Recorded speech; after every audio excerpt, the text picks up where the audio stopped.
Hello everyone, इस video में हम लोग बात करेंगे एक्स पार्टी डिक्री के ऊपर। अब एक्स पार्टी डिक्री के साथ साथ हम इस वीडियो में ये भी बात करेंगे कि एक्स पार्टी डिक्री अगर होता है तो उसके अगेंस्ट में रेमेडी क्या क्या होता है डिफेंडेंट के पास, राइट। तो सबसे पहले जो ये इंपॉर्टेंट होता है कि एक्स पार्टी डिक्री को हम लोग समझें, उसके लिए देखिएगा सिविल सूट में क्या दो पार्टीज होते हैं। एक होता है जो कि सूट फाइल करता है और एक होता है जिसके अगेंस्ट में सूट फाइल किया जाता है। तो जो सूट फाइल करता है उसको बोला जाता है प्लेंटिफ, राइट, एंड जिसके अगेंस्ट में सूट फाइल किया जाता है उसको बोला जाता है डिफेंडेंट, राइट। इसको डिफेंड करना है। तो जब अब देखो होता क्या है कि सिविल कोर्ट में सूट फाइल हो गया। अब ये जो प्लेंटिफ है ये क्या करेगा, डिफेंडेंट को बुलाएगा। कैसे बुलाएगा? समन इशू करवाएगा वो कोर्ट से। तो जब प्लेंटिफ जब समन इशू करवाता है कोर्ट की तरफ से, डिफेंडेंट को कॉल किया जाता है।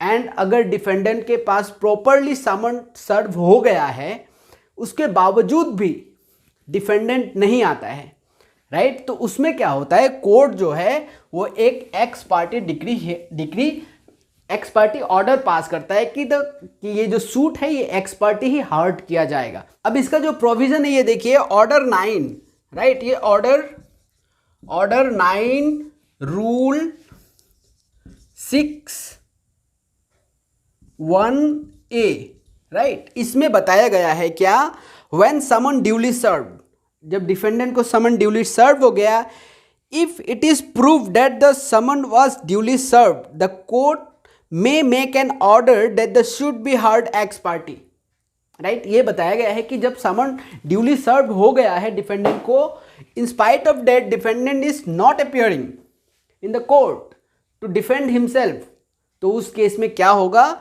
जो कोर्ट है वो एक्स पार्टी डिक्री पास करेगा कि चलो डिफेंडेंट, ये जो प्लेंटिफ जो भी अपना प्लेंट में जो भी लिख के गया है, अब उसको बोलेगा कि चलो इसके ऊपर आप अपना जो भी सुनवाई है वो कंटिन्यू करवाओ, यानी कि अपना एविडेंस दो, विटनेस लाओ, जो भी है करते रहो, क्योंकि डिफेंडेंट नहीं आ रहा है। हाँ ठीक है, इसको बोलते हैं एक्स पार्टी डिक्री। अब अगर इन किसी भी कारण की वजह से चलो एक्स पार्टी डिक्री अगर पास हो गया, एक्स पार्टी ऑर्डर पास हो गया, अब यहाँ पे डिफेंडेंट के पास क्या क्या रेमेडीज अवेलेबल है ताकि वो जो डिक्री है उसको सेट असाइड करवा सके एंड जो है सूट जो है उसको फेयरली ट्रायल हो सके, इन द केस कि वो डिफेंड कर सके खुद को, राइट। तो अब बताओ यहाँ पे क्या क्या रेमेडी है, तो इसके ऊपर अभी हम बात करेंगे। समझ में आ गया कि एक्स पार्टी डिक्री क्या होता है। जब भी प्लेंटिफ अपीयर होता है and defendant in spite of getting the proper summon जो ड्यूली सर्व्ड हुआ है उसके ऊपर, in spite of that the defendant is not appearing, in that case क्या होता है, जब जो कोर्ट होता है वो एक्स पार्टी ऑर्डर पास करता है। कहाँ पे? ऑर्डर 9 रूल 6(1)(a) के अंदर, ठीक है। So this is the provision. अब हम लोग देखेंगे इसका रेमेडी क्या क्या है। तो इसका जो मेन 3 रेमेडी होता है, सबसे पहले ये ऑर्डर 9 में ही इसका रेमेडी भी बताया गया है। ऑर्डर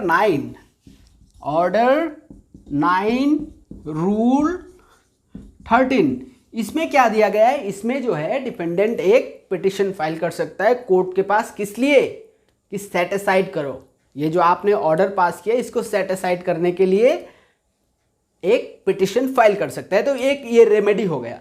दूसरा रेमेडी क्या हो गया कि ये जो सेक्शन 96(2) के तहत ये जो है डिफेंडेंट जो है वो अपील भी फाइल कर सकता है हायर कोर्ट में। क्यों? क्योंकि इसके अगेंस्ट में जो एक्स पार्टी डिक्री पास हुआ है उसको सेट असाइड करवाने के लिए।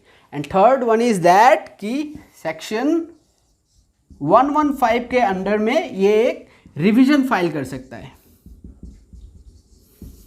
राइट। तो ये तीन जो है इंपॉर्टेंट रेमेडीज है, किसके बिहाफ में, डिफेंडेंट के फेवर में, कि वो उसके अगेंस्ट में जब एक्स पार्टी डिक्री पास हो तो वो ऑर्डर 9 रूल 13 के अंडर सेट असाइड करने का पिटिशन एप्लीकेशन फाइल कर सकता है उसी कोर्ट में।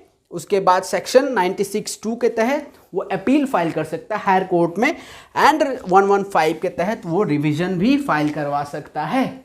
सो this are the remedy available against the ex parte decree, right. अगर इनमें अगर कोर्ट सेटिस्फाइड हो जाता है अगर इनमें से किसी भी एक में, तो क्या प्रोसेस नॉर्मल चलेगा कि पहले प्लेंटिफ को सुना जाएगा, फिर डिफेंडेंट को भी मौका दिया जाएगा कि अपने अपने अपने बचाव में जो भी एविडेंस है, जो भी विटनेस है, वो सब कोर्ट में प्रोड्यूस करे। तो वीडियो को लाइक कर दीजिए, चैनल पे नए हैं तो सब्सक्राइब कर लीजिए ताकि आने वाले इंपॉर्टेंट वीडियोस आपसे मिस ना हो। See you soon, thank you so much for watching.